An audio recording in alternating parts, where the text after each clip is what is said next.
Well, Holmes, nearly there. Oh, look from the window, our first glimpse of the sea. I think of all the things I love, it's the sea breaking over the Cornish coast. You're a romantic at heart, Watson. And I'm not ashamed of it. I'm looking forward to 2 weeks walking, swimming, and fishing, and you, Holmes, are to do exactly the same. You're utterly tired out. As a doctor, I order complete rest. Well, from the plan you've just laid out, it seems to be quite the reverse. A very energetic holiday. I mean no studying and no getting involved in local criminal matters. Now, Watson, we're going to live at the Seagull Inn at Lizard Point. Now, what possible crime could happen in such a remote spot?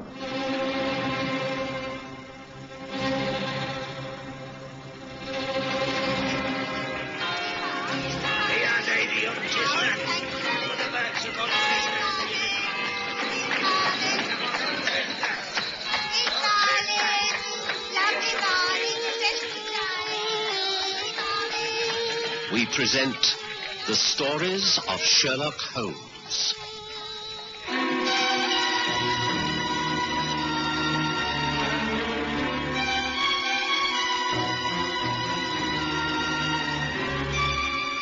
Lizard Point.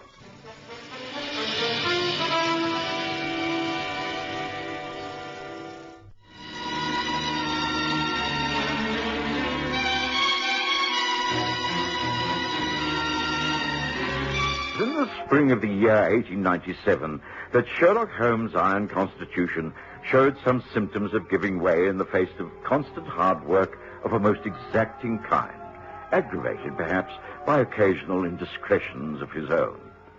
But he was induced at last to give himself a complete change of scene and air. And so it was that we found ourselves entrained for Lizard Point, the southernmost tip of Cornwall. A carriage was waiting at the Falmouth station, and I thoroughly enjoyed the long ride to the Seagull Inn. It was out of season, and I thought that perhaps we would be the only guests. However, there was another smart, foreign-looking gentleman signing the register. Please sign here, sir. Thank you. Will you be staying with us very long? I do not know. It depends upon so many things. Perhaps a week. I should not think any longer. Is it convenient? Oh, are you? Bless you. Stay as long as you please. We aren't all that busy at this time of the year. Room 5, just along the corridor. Shall I have someone take your things? No, that is not necessary. I can manage myself. There we are then, sir. There's your keys. If you like to take half a cider in the bar, it's right there on the left. No, thank you. I drink only wine. Perhaps you can tell me, is it far from here to the place known as Cliff House? About 20 minutes walk along the cliff path. Turn left at the top of the lane and follow the path. Can't miss it. Grey stone building. Looks right out over the sea. It is owned by Mr. Adam Leach. Is that not so? That's right. Why, Adam's right there in the bar at this very moment. Then perhaps I shall take a drink. After all, thank you. Good afternoon to you, good sirs. You must be the two gentlemen who made reservations. Sherlock Holmes and Dr. John Watson from London. That be right? Yes, that is correct. I'm Watson, and this is Sherlock Holmes. How do you do? How do you do? If you'd be so kind as to sign the register. You have rooms 8 and 10 with a connecting sitting room between. Nice view, right out to sea. Oh, thank you. That sounds ideal.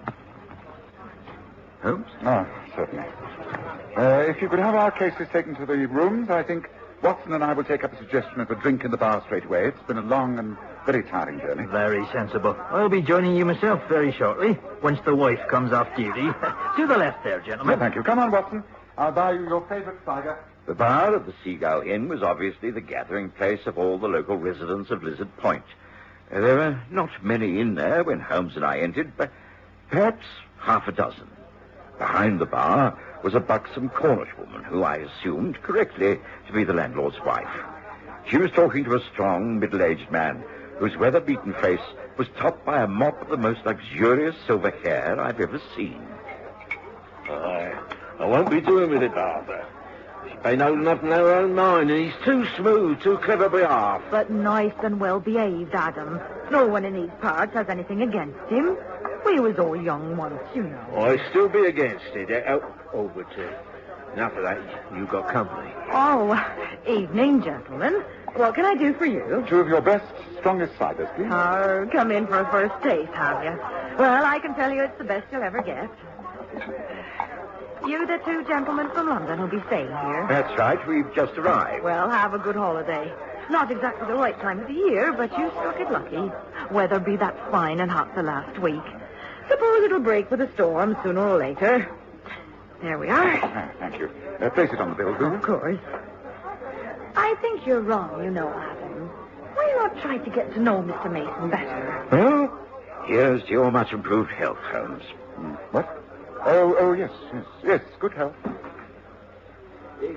Good evening. Is it possible to have a glass of wine?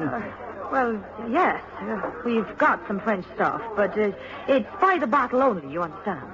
Oh, yes, of course. Thank you. I'm on my way. Good night to you, Martha. Up early, are you? Night, Adam. Please, excuse me. Mr. Leach. Mr. Leach, please.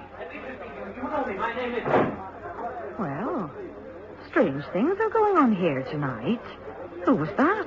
A French gentleman named Jules Lebrun, who arrived from Paris quite recently and intends to return there once his business here is completed. Holmes, how can you possibly know that? You haven't even met the man. No, but I signed the hotel register after he did, and it's very easy to add up. 2 and 2 make 5 if you have any imagination at all. You were right, madame. An excellent cider. Evening, Martha. Did I see Miss Leach go out? That's right. Oh, what a pity. I was hoping to have a word with him in here. Oh, if you ask me, I wouldn't bother him right now. He don't seem in none too good a humor. I'd play a waiting game if I was you. Slowly, don't you? Oh, you mentioned me. Aye, and he wasn't too friendly. Take it easy, my boy, and you'll stand a chance. Otherwise... I suppose you're right. I'll have a pint of ale then, Martha. Right you are. Oh, meet Mr. Sherlock Holmes and Dr. Watson. Down from London they be. This is Christopher Mason. Oh, good evening to you. You're on holiday, are you? Yes, that's right, and a fine spot it looks, too. Oh, Lizard Point is a rare place and no mistake. Take a turn up on the cliffs when the moon comes out. You'll see. It's like a fairyland. There you are, then. Oh, thank you, Martha. And here's to your good health, gentlemen. And may you have a very pleasant stay. Cheers.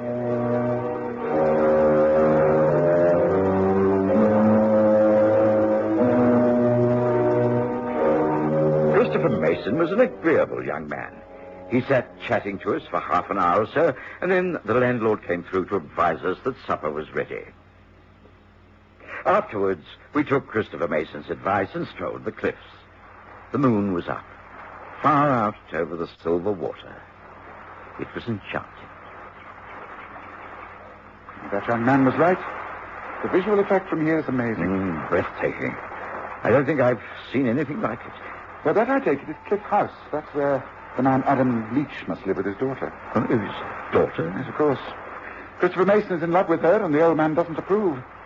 That much of the scenario is clear already. Holmes, you'll never change. Here we are in a wonderland of scenic beauty, and you're already more interested in the ordinary problems of the local people. Oh, come on. Let's walk back to the inn. Oh, you think I exaggerate, Watson? Then look carefully down there. There, on the beach path. 2 lovers, if ever I saw a pair. No? I followed, Holmes pointing fingers. Yes, there, sure enough, was a man and woman held in tight embrace. Well, they had an ideal setting for their romantic evening. I wished them happiness. We turned, walked swiftly back to the inn, had a nightcap in the sitting room, and said good night. I think I slept better than I had in years. I know Holmes did, because he was still sound asleep when I rose to bath and shave. The morning was quite glorious. We decided upon a walk before breakfast.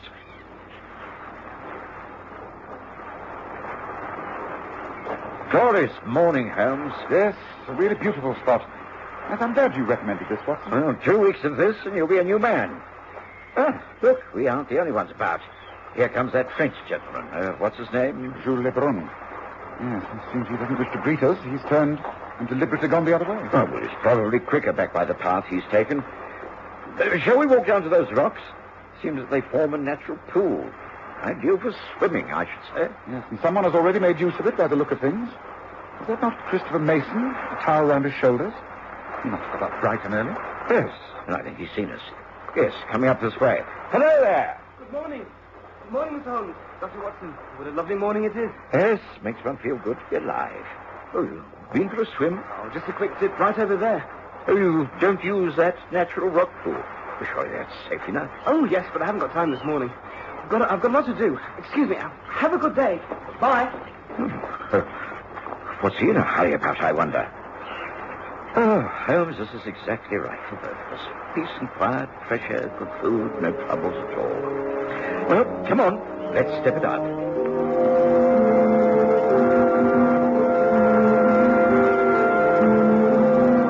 This is the rock pool. Must be careful how we climb. Down slippery. Just look at the color of the water. It's all kinds of... Watson, you may not be correct in saying all is peace here. Look, there on the beach between the rocks. Great heavens, it looks like a man's body floating face down. Quickly, Watson, quickly. Down here, the beach.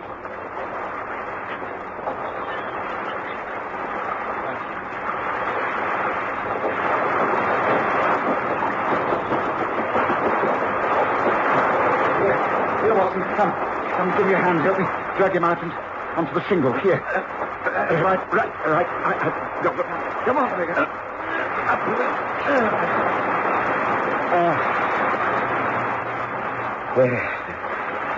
That's it. Oh, heavens, Holmes. Poor fellow, he's dead, I'm afraid. No point in trying to revive him. Drowned, of course. No, not at all. It's the old man, Adam Leach, killed by a vicious blow at the back of the head. Not the traditional blunt instrument either. Look at that wound. Surely it could only have been made by something like a pickaxe. For one moment, I stood and stared at the dead man. I've seen some dreadful wounds upon the human body in my time, but never one of such a peculiar nature. It was, as Holmes said, the sort of injury that would be sustained by a blow from a pickaxe. I found it puzzling, but there was no time for speculation. We raised the alarm immediately. Men were summoned from the inn, and the body, covered in canvas, was removed to the local mortuary. The one and only police constable was summoned, and an urgent message sent to the police station in Falmouth. It seemed quite natural that Sherlock Holmes should take charge. It seems that you've all heard of the unfortunate death of Adam Leach of Cliff House. I must ask you all to remain calm. This is a most regrettable tragedy. One can only assume that he went for his usual morning swim and was overcome with cramp, and while floundering, crashed his head against the rocks and drowned. Aye. Adam, he always took a morning swim down there when the weather was good. Like you say, Mr. Holmes, we must all be calm. Inspector Brendan from Falmouth will be here soon, and he'll take charge. Meantime, someone has got the telephone. Hey, poor girl. She'll be that heartbroken. Yvonne, I take it, is Adam's daughter. In which case, I think I should like to go up to Cliff House with you, Mr. Mason. You will be anxious to be with the young lady when she hears the news, will you? Yes, of course I do. Well, I just can't believe this.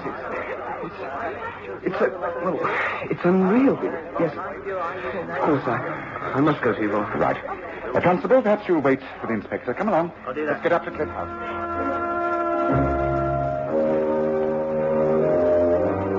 Yvonne Leach was a young, attractive girl, well-spoken and neatly dressed.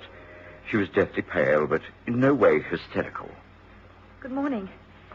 You are Mr. Sherlock Holmes, and you, Dr. Watson. Thank you for coming up here with Christopher. We can only say how sorry we are. It's a great tragedy. I've often warned Father about taking exercise so early in the morning. He was always an active man. Didn't seem to realize that he was no longer young. I suppose it was an accident, wasn't it, Mr. Holmes? Why should you think otherwise? Did your father have any enemies? None that I've been aware of until recently. Oh, he was not very likable in many ways. He had a vicious temper and always wanted his own way.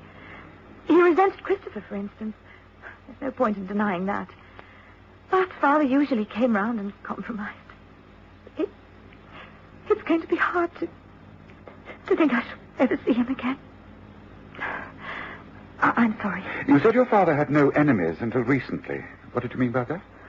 Well, it started about 6 weeks ago. He received a letter from France. At least it had a French postmark. And from then he appeared strained, even frightened. And then last night he had an unexpected visitor. I was in my room. I didn't hear the man arrive, but I did hear voices coming from here, this room. I wondered who it was and if Father needed anything. So I left my room and came down here. I didn't enter because it was quite clear that they were quarreling. I heard Father say... You shan't get a penny. Hear that? Not a penny. An unwise decision, Leach. You know that you will have to pay in some way or another. I think paying in money is better than paying with a year or so in jail, don't you? I refuse. Not a penny. I don't believe you have any evidence at all about what happened in Paris. In any case, that was so many years ago that no one will take the slightest interest in your feeble accusations. That I should not bet on. The families who suffered are still alive. They will remember. They will demand retribution, whereas if you agree to the sale of the letters, then all will be peace and quiet once more. After all, what is £100 to a man like you? No. I say no. Here, look, the letters. Wait, don't. No. Let's got it now.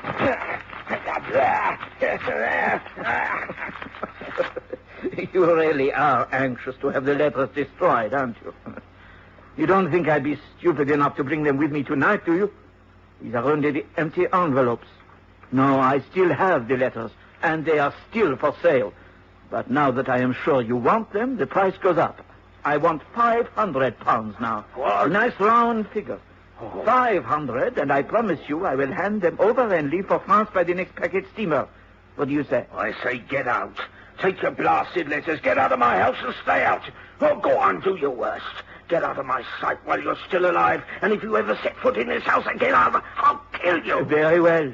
I will go. But you will live to regret this, Adam Leach. That is, if you continue to live at all. Good night. I was in the hall.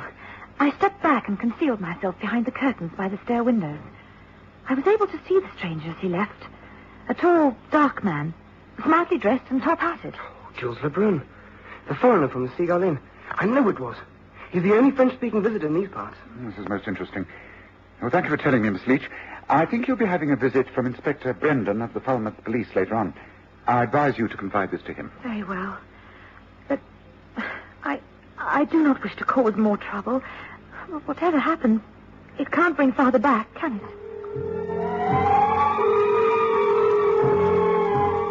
I could tell that Holmes already scented a crime. As we walked slowly back to the inn, he hardly spoke. He studied the nature of the scenery, watched seabirds of all kinds wheeling their way high above the jagged cliffs, and paid particular attention to the nature of the rocks that formed the pool where old Adam was found. No, it couldn't have been an accident, Watson. You mean the man wasn't drowned, Holmes? No, a post-mortem will show that he was killed by a tremendous blow on the back of the head. It was not caused by crashing against the rocks. If that had been so, the body would have shown signs of cuts and bruises all over. There wasn't another mark on him. But the puzzling thing is that the blow must have been caused while he was in the water. Now, the water in that pool is deep. We know that. It was hard for us to get at him and pull him out. Yes, within a matter of a few paces, the bottom falls away by several feet. But, Holmes, if the man was swimming, and he would have to have been, how could anyone have delivered a blow to the back of his head? The wound was actually at the base of the skull. Exactly. Well, that means that if he was swimming when it happened, he would have had to be swimming underwater. Yes, exactly. Yes, this case grows more interesting the more one studies it. But could anyone have thrown anything like a spear, a fisherman's gaff? Can't see where they could have thrown it from. No, I don't think that's the answer. I have a theory. It's just a theory, but... Well, enough of this speculation. Let us return to the inn and see if the good inspector has arrived. The inspector had arrived and was in the process of interviewing the local inhabitants. None of them could throw any light upon the tragedy. All gave testimony to the rather violent character of the dead man and agreed upon his physical strength and habit of taking regular early morning swims in that particular part of the beach. Then the inspector was told by the landlord that Jules Lebrun, who had said he might wish to stay for a fortnight, had requested his bill. He wished to leave immediately. I wish to leave. Why I have shortened my stay here is really no one's business but my own. I go back to Paris as soon as possible. Well, I suppose we can't stop you, monsieur, but I'd be grateful if you could answer a few questions. The dead man, Adam Leach, you knew him? No, that is only slightly. I had some business dealings with him years ago. I came into the bar last night. He was just leaving. I followed him out into the lane. We greeted each other, had a few moments' conversation, and then we parted. I have not seen him since, and know nothing about how he was drowned. He was not drowned, monsieur. He was killed by a blow at the base of his skull. Good morning, Inspector. I'm Sherlock Holmes. And this man is lying. He came here for the express purpose of blackmailing Adam Leach. He went up to Cliff House last night, and there was a violent quarrel between the two men. His daughter Yvonne overheard the whole affair. He ended by threatening to kill Leach. He was also on the beach this morning shortly before Watson and I found the body. Oh, is that so? Well, in which case I'm afraid I shall have to insist that you do not leave here, monsieur. On the contrary, I'll have to take you in. You'll have to come to Falmouth for questioning right away. Oh, this is ridiculous. I deny it all. You cannot hold me against my... Lebrun was led away protesting vehemently. Holmes seemed quite satisfied. And when the carriage taking the Frenchman left for Falmouth, Holmes went with it. He didn't ask me to come with him, and I knew this was one of those occasions when he wished to be alone. I didn't mind. The sudden tragedy had put a blight upon the day. I decided upon a long walk across the cliffs to clear my mind and restore my spirits. And by the time I got back, it was late in the afternoon. To my amazement, I found Holmes, the inspector, and Christopher Mason in the kitchen of the inn. A large side of ham stretched on a table. Holmes was in the process of tying something to the ham. Ah, Watson, good. There is some time to witness an experiment that may clear up our mystery. Holmes, what is this? There's a sizable chunk of ham pinned down to a plank of wood, and you're now tying a fish on the top of the ham. Yes, quite. It appears a most bizarre mess, doesn't it? But come, I think this is ready. Now we shall take ourselves down to that rock pool, and I will show you how Adam Leach was killed. Come.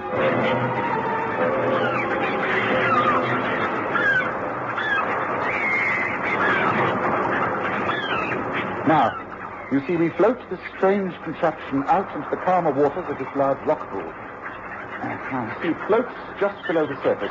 Only the silver glint of the fish appears visible. Come, stand way back, and wait and watch. Now, look here, Mr. Holmes. This is some kind of joke. Not at all.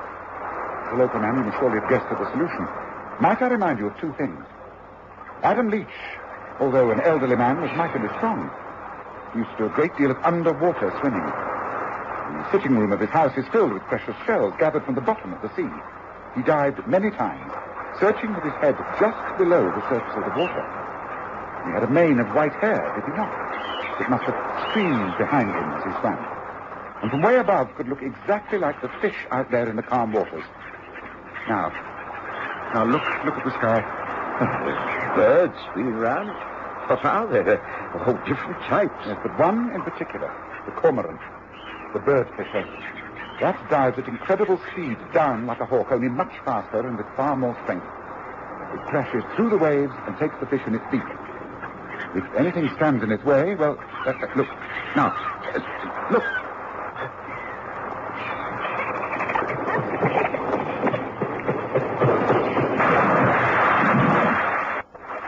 There is your killer, Inspector.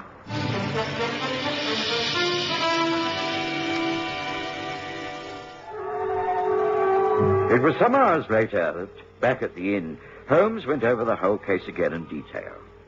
We had all assumed that Adam Leach's death had been part of the local intrigues, his daughter's forbidden love affair, the treacherous blackmailing of Jules Lebrun. But it simply wasn't so. I've always said, Watson, that when everything else has been ruled out in a case, whatever is left, however impossible, must be the answer. In this case, no one could have delivered that death blow. We've seen, from examining the side of ham, that the gash caused by the enormous beak of the diving cormorant was exactly the same as the wound at the base of the dead man's neck. Oh, it's quite the most extraordinary death I've ever heard of, Holmes. I'm glad it wasn't murder, as I thought. Justice will be done. Lebrun will be let off with a warning. And Yvonne Leach will doubtless marry Christopher Mason. And we, my dear Watson, will be able to resume our holiday. And now, enjoy it to the full.